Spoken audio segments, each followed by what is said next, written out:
In my interactions with the printing and creative community, the one thing I have noticed more than anything is the confusion between brightness and whiteness.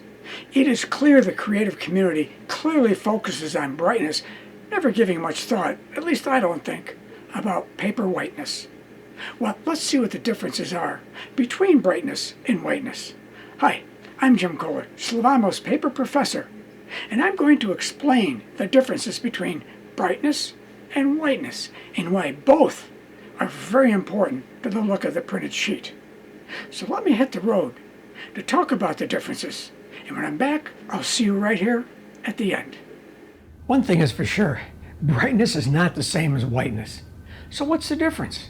Well, first let me start with the human eye and how it sees. Well, not wanting to do a medical lesson on the human eye, but in a nutshell, for us as humans to see color, the eye contains what is called rods and cones.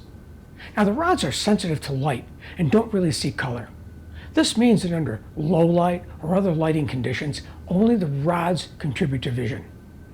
Unlike the cones, these photoreceptors do not mediate color vision at all. Cones, on the other hand, are the cells capable of color vision and responsible for high spatial acuity. The cones, however, are divided into three main categories, depending upon their wavelength sensitivity, namely the S cones, or the blue cones, which are the short wavelength sensitive cones. The M cones, or the green cones, are the middle wavelength sensitive cone. And the L cone, well, you probably guessed it, the red or long wave sensitive cones. Basically, these cones thus interpret blue, green, and red, which cover the entire visible spectrum. So what you have is the rods observing light and the cones color. So basically this covers how the human eye sees whiteness, as whiteness is made up of, you guessed it, red, blue, and green. In fact, if you have a red, blue, and green light and combine that into a central light, you will get white. Whiteness is a visual perception that involves the entire visible spectrum from around 400 to 700 nanometers.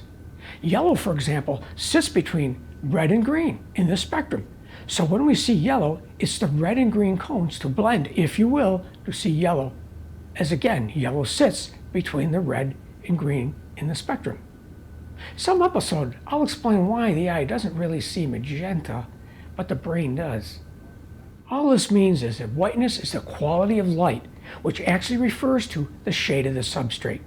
If, for example, there is more red in a substrate, well, we will see the whiteness as warm due to the higher amount of red compared to blue and green. Okay, so how do we measure this whiteness? Well, the measurement of whiteness has been set forth by the International Commission on Illumination, or the CIE. The measurement is the light reflected by the substrate across the visible or daylight spectrum. The CIE organization have set a standard of D65 illumination, which is a standard representation of outdoor daylight, under which the amount of light reflected is then measured. As a measurement value, most white papers will have CIE whiteness values between 130 and 170 due to the addition of optical brightening agents, or what we call OBAs, which are designed to reflect light at the 457 nanometer blue range. As you might also suspect, white is not just white. There is, for example, a blue-white shade, which is on the cool bluish side, a cream-white shade, which is a softer, warmer look, a reddish-white shade, which is considered even warmer, and many, many more other shades that can go across the visible spectrum. So, if you ask me, are both whiteness and brightness important for producing a high-quality printed sheet? Absolutely they are. Having a sheet on the blue-white side, along with high brightness, which again is in the blue range, is excellent for printing cool colors like blacks and blues, and for excellent contrast.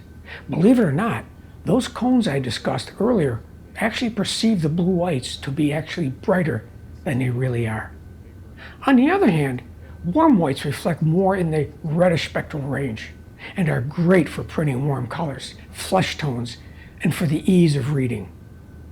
For example, magazine pages, which tend to be on the bluish side, along with, you guessed it, high brightness and gloss, they provide an excellent contrast for images, but can be hard on the eye over time reading. Trade book publishing paper, on the other hand, like a warm white sheet with lower brightness that provides ease of reading over time. Okay, what about a neutral white substrate? Well, that substrate would reflect all colors in the visible spectrum equally and provide overall accurate color reproduction overall. Okay, now I'm going to have to get a little techie on you. But this is an important part of understanding brightness. Now that I've covered how whiteness works with the eye, what about brightness?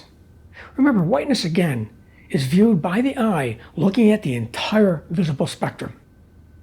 Brightness, however, is observed only in the blue range of the visible spectrum. Brightness measures the reflectance of a specific wavelength, which is at the 457 nanometer mark in the spectrum. Brightness measurements of a substrate is typically expressed on a scale of 1 to 100. We see higher quality papers with measurements in the mid-90s or higher. This means the higher the value, the higher the brightness. Okay, now it's going to get a little tricky. There are a couple different ways to measure brightness. Now, you didn't think this was going to be easy, did you? Well, the two types of brightness measurements are 1, directional, 2, diffuse. Directional employs the 45 degree over 0 degree geometry of the original GE photovoltaic instrument. This has been the standard in the United States and Japan. Diffuse brightness employs a 0 degree geometry, which means the diffuse illuminations from a sphere, making it insensitive to sample orientation. Diffuse brightness is the standard in much of the rest of the world. Kind of sounds like the old metric versus English measurement tussle, doesn't it? Now it even gets more confusing, as there's actually two types of diffuse brightness measurements, but only one standard exists for one of them. It is ISO brightness, which uses the illuminant C with a calibrated UV energy source and a 2 degree observer. This combination was selected as the best representation of normal office conditions. ISO, by the way, stands for International Standards Organization. While the GE brightness, again, is the standard in the United States and Japan, and values ranging from 0 to 100, ISO values go beyond 100. This means for the same sheet of paper being measured under GE and ISO, you will have, you guessed it, two different values. For example, a paper could have a GE brightness value of 96 and an ISO value of 99. So it's important to know the measurement type. Again, in the United States, the GE brightness values are generally reported, but in some cases now, both the GE and ISO brightness numbers may be reported for a substrate. Well, I'm back in my editing studio. You know, the key here is to know the differences between brightness and whiteness and not focus on one attribute alone. Both work together to provide a sheet that provides high quality printing, not only for conventional printing, but digital as well. One last thing to remember, the viewing light source and its importance. You know, different light sources will result in the substrate looking slightly different. LED light versus fluorescent lights versus D5000, etc. will all affect the way the substrate looks. Even the time of day and how tired your eyes are will affect the look of a sheet, even under the same viewing light sources. Well, I hope I've explained and you have a better understanding of the key differences between brightness and whiteness and how they both affect the eye and the look of the printed sheet. Well, with all that, I'm Jim Kohler, Slavamo's paper professor.